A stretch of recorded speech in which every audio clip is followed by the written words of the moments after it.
A Constituição brasileira, que instituiu o Estado Democrático de Direito, desenhou uma sociedade livre, justa e solidária. E essa arquitetura da sociedade assim desenhada atribuiu a diversas instituições a função de efetivar esse projeto de sociedade. E uma dessas instituições, nos termos do artigo 134 da Constituição, é precisamente a Defensoria Pública, no sentido de encarregar-se, de um lado, não apenas de reclamar de modo justo a realização de políticas públicas, mas de outro, de provocar no âmbito da prestação jurisdicional, ou seja, ir demandar perante o Poder Judiciário o atendimento de direitos individuais ou coletivos que digam respeito especialmente aos setores mais vulneráveis da população.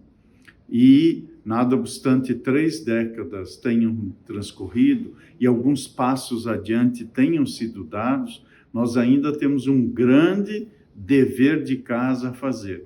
Daí a importância do papel das defensorias, a importância de um papel que se volte a defender a efetividade dos direitos fundamentais, especialmente para garantir um mínimo existencial, o respeito aos direitos humanos e também, entendido nos grupos vulneráveis ou vulnerabilizados, as maiorias que são minorizadas, que é o caso precisamente que se dá com as mulheres, que são agravadas numa sociedade discriminatória, injusta e desigual como nossa, e, portanto, que demandam, obviamente, proteção e cuidados adicionais. A Defensoria, portanto, tem um papel essencial e cada vez mais importante numa sociedade que se queira denominar livre, justa e solidária. A decisão que o Supremo Tribunal Federal tomou, acolhendo a proposição que nós levamos ao colegiado,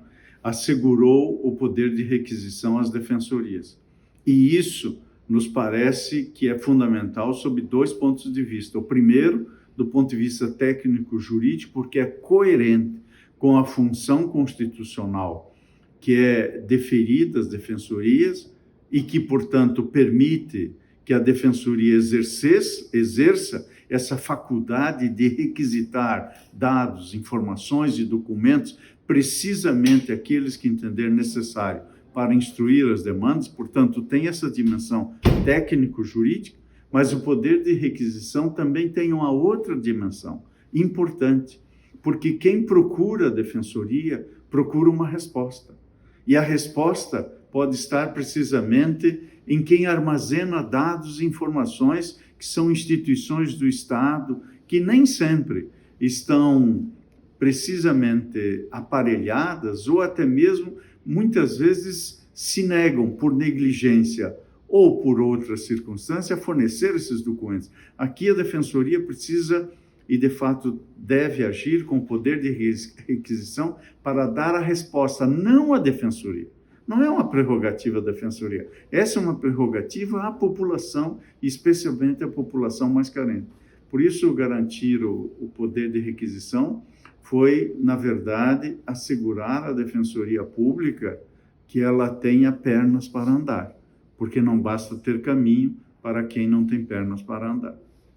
Eu tenho o prazer e a honra de visitar a Defensoria Pública do Estado da Bahia por 2 razões. A primeira é pelo papel que a Defensoria Pública, em geral, e a Defensoria Pública do Estado da Bahia, em especial, tem realizado com programas, projetos e ações concretas.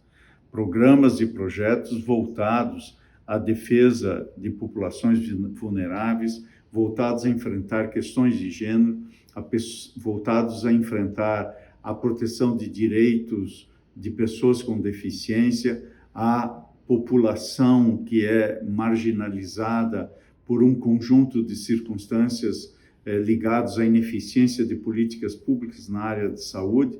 Portanto, essas ações, que são ações importantes e que eu tenho conhecimento, que estão sendo realizadas aqui em todo o Brasil, me fazem ter a alegria de visitar pessoas que descruzam os braços para abraçar a as camadas mais carentes e necessitadas da população.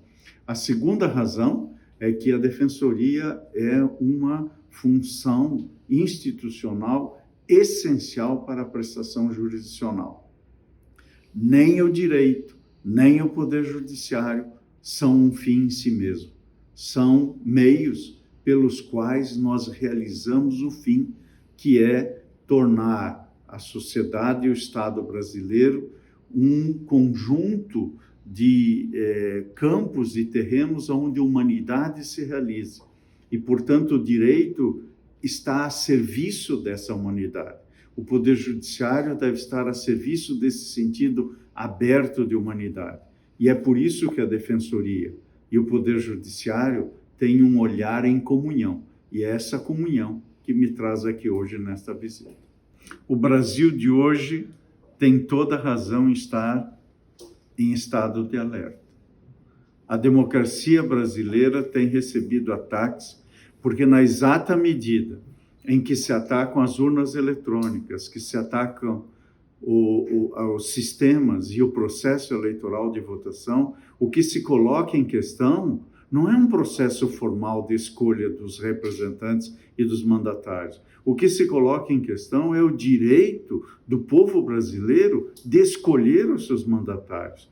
Portanto, o problema não é apenas defender a justiça eleitoral, é que atacando a justiça eleitoral, quem o faz, na verdade, está atacando a soberania do voto popular. Daí a importância da sociedade civil se mobilizar, entidades e lideranças e movimentos se articularem para a defesa não apenas do sistema eleitoral, mas sim da própria democracia, que é uma condição de possibilidade para que, dentro do Estado democrático de direito, de modo não violento, os dissensos sejam enfrentados. A democracia pode, de fato, não ser a solução, e não é, para todos os problemas da sociedade, mas a democracia é o caminho por meio do qual, de forma não violenta, os problemas da sociedade podem ser enfrentados, especialmente de uma sociedade que precisa ser mais inclusiva, ter mais saúde, mais educação inclusiva, e isto passa necessariamente pela defesa de uma sociedade plural, de uma sociedade livre e de um Estado que seja democrático. O Brasil de 2022 vai decidir qual é o futuro que quer. Se é o futuro democrático ou se é um futuro que seja um retrocesso em direção ao passado, sem liberdade, com censura. E eu espero que o Brasil escolha viver num futuro habitável.